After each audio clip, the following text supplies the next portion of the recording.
What's crack-a-lackin', guys? Brain Smasher coming at you with another collection update. Thanks for joining me. I hope you're all doing really fucking well. I've gotten a couple of things in, as I do every week, and as I do also every week for you, I tell you about them. While I flap my gums, we're going to be listening to a classic album by Lunar Aurora. This is their eponymous album, Mond. Atmospheric German black metal of the highest order. I would love to find a copy of this on LP, but that fucker is limited as all hell. So, in a continuation, I guess, with my last video, I was not really listening to metal that much. I've been listening to some other non-metal stuff. Haven't been buying a lot of stuff. I got my tax return, which was great. I got a lot of money, a lot more money than I even expected to get.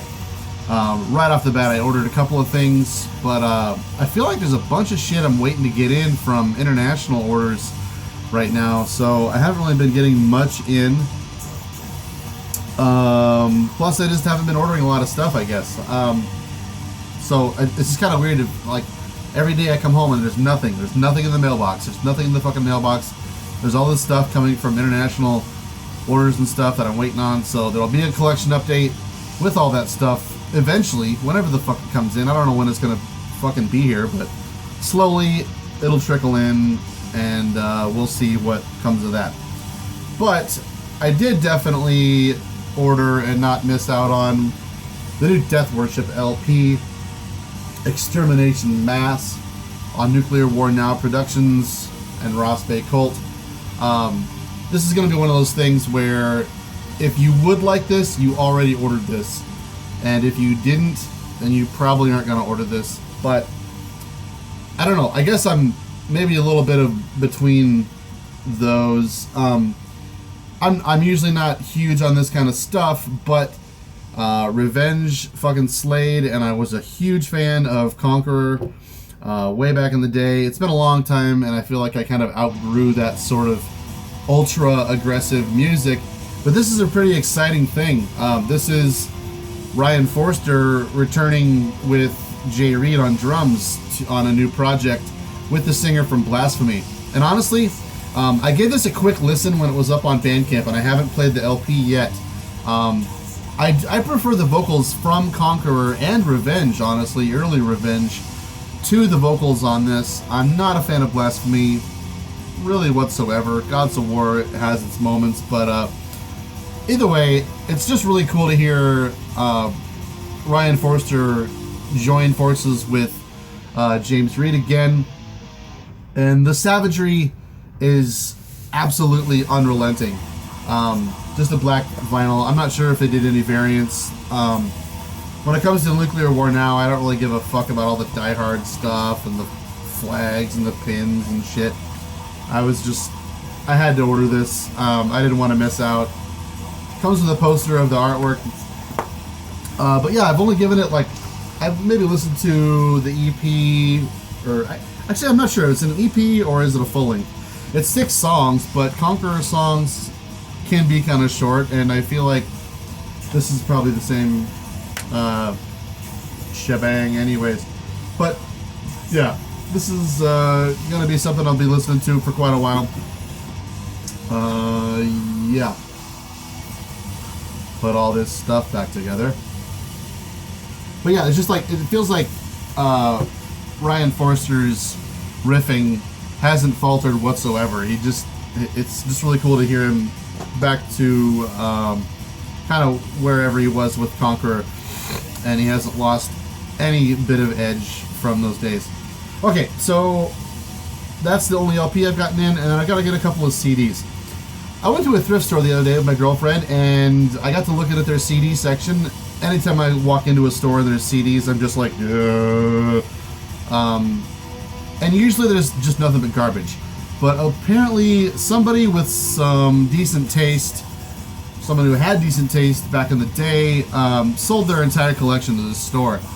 And so I got to looking, and I started finding some interesting things, interesting enough for me to look through everything they had out. And the more I looked, the more I found stuff that just made me want to keep on looking. And now, what this was is, it looks like it was a collection of someone who had been an active indie music fan back in the early 2000s or so. And back in those days, I guess that's probably the first time I stepped outside of metal to listen to indie music since I had gotten into metal 5 or 6 years prior. So I got into stuff a little bit here and there, like The Locust and all that kind of shit. Hella. I got into some like Mike Patton kind of stuff, Ipecac Records. And this was kind of a lot of that kind of stuff. So it was kind of a step back in time to see this collection. And a lot of times I'll see something where it's like, oh, I forgot about that band. But you'll see like the bad album from a good band or something. But this collection was really good. There was a bunch of stuff that just kept on hitting the chord with me. And so I decided to start picking up a couple of these, and I wound up buying 4 CDs. Just to kind of step back in time, and also just to kind of check out some things that I hadn't ever gotten around to checking out. So first in that is Orchid. This is a band that I've heard a lot of people who are into metal rave about, but this is kind of, I guess, by the time I had my head buried so deeply in metal, I want to say this came out in like 2000 or so. I wasn't really paying attention to anything like this. And truth be told, this is a Screamo band. But I think I talked about a Screamo album in a recent video. But anyways, if you're not familiar with Screamo, I definitely am no purveyor by any means. But Suicide Nation, that was it. That was the other Screamo band. Screamo got so intense toward the end of its life, as far as I know, that a lot of it kind of sounds like black metal in a way. Some of it kind of just could be compared to the sheer intensity, rawness of black metal. And Orchid is one of those bands, as far as I understood, that kind of touched a few borders with black metal. So I decided the other day to finally check out this band. Now what this release is it combines their Chaos Is Me album with an EP. Now these are kind of hard to get out. With an EP called Dance Tonight, Revolution Tomorrow. I wound up not really thinking much of this Chaos Is Me album, but when that ended and this EP came on, it fucking pretty near floored me. It's really, like, they didn't really change styles all that much. It's just that the intensity and everything that they were trying to do on this album was ramped up, doubled, and just floored me on this EP. So I'm really happy I picked this up for $3, even though the majority of the release is this, and it didn't really wow me. But this stuff is really fucking good. Happy to have it for a couple of bucks. Next, so I've talked about a band in a couple of videos, maybe, called Drive Like Yahoo. One of my favorite indie rock bands, super intense band, who broke up before I even ever heard of them. So by the time I had arrived on Drive Like Yahoo, it was post-mortem for this band. They turned out during doing another project called Hot Snakes after Drive Like Yahoo. And I always just decided not to listen to Hot Snakes because there's no way it could possibly be as good as Drive Like Yahoo. Well, I was feeling, I guess, a little open-minded the other day, and I picked this up. Apparently this is the album that a lot of people rave about, Suicide Invoice. So I put it in, and it's really hard to compare, like, to listen to this without comparing it to Drive Like Yahoo. So I'm not even gonna try to act like I can not compare this to Drive Like Yahoo. It's not as good as Drive Like Yahoo. I guess what I would say is it's just almost as good, maybe. The best thing I could say about it, it wasn't bad. It's pretty decent, just kind of rock and roll, post-rock kind of stuff. This is the kind of thing where, like, if I listen to the radio at work or something, or you know, I honestly don't. I never listen to the radio. But if these songs or this band came on the radio every once in a while and I heard them, I would go, oh yeah, fuck yeah, turn it up. But that's about as good as this is. Either way, satisfaction, curiosity satisfied, I mean to say. So now I've heard Hot Snakes. I might put this on in a couple of years and change my mind entirely about it. Who knows?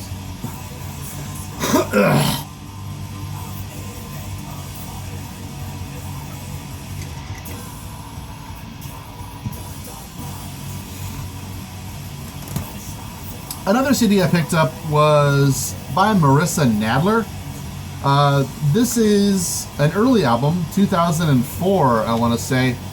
Really ghostly, haunting, acoustic female vocals. In fact, I think this is mainly just her playing guitar and violin, cello, kind of stuff like that. Really beautiful songwriting. I haven't listened to this yet, I don't think. But I pretty often listen to her when I'm not listening to metal. So I picked this up basically because I thought it might be worth some money just in case I didn't like it. It looks like it's independently released, and she has gotten pretty big since 13 years ago. So yeah, that's Marissa Nadler. Check her out if that sounds interesting. By the way, I'm going to put links in the description to all the music that I'm talking about. Next, this is a weird one. I can't imagine any of you will know what this is. But this is Plesiosaur. This is a comedy album. It's a CD, DVD. I saw this guy open for Neil Hamburger a couple years ago. By the way, I just found out Neil Hamburger is coming to town tonight. I can't fucking wait. I'm the hugest Neil Hamburger fan on earth. He's the greatest comedian to ever live. Anyway, Plesiosaur is a really stupid comedian. He's got stupid songs and he makes commercials for all of his songs. This is so fucking retarded. Let's see here. We've got No Prob Limo. It's a limo company. Action City News. My favorite on here is Randy Normal Jeans. Super fucking hilarious. Bowl Noodle Hot is on here. When I saw this guy, he went up on stage, and so like I don't know if you're familiar with Neil Hamburger, you probably will get this, but the thing about a Neil Hamburger show is he goes up on stage and you're supposed to heckle him. You throw shit at him, you yell at him, and he just fucking takes you to town, and it's just hilarious. By the way, he's probably coming to your town too. He's on tour right now. Highly recommend checking it out.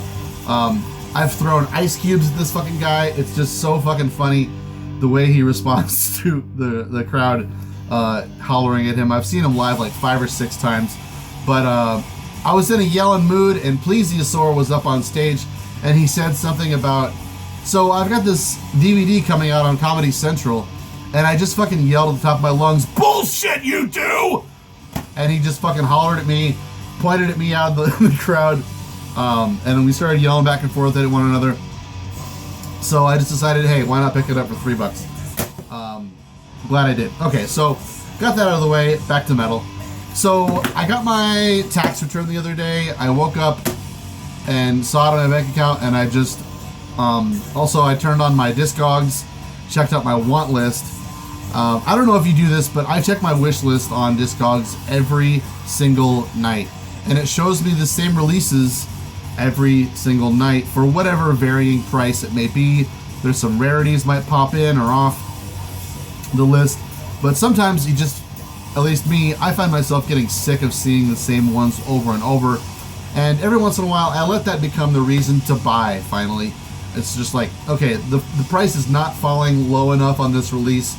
I can finally get a good idea of what I can expect to pay for this release on Discogs, and like either get it off my wish list if I'm not going to pay that much for it. Like I think I recently took Demigod's Slumber of Sullen Eyes off of my wish list because that thing never sells for less than like $175, and that's not going to happen anytime soon.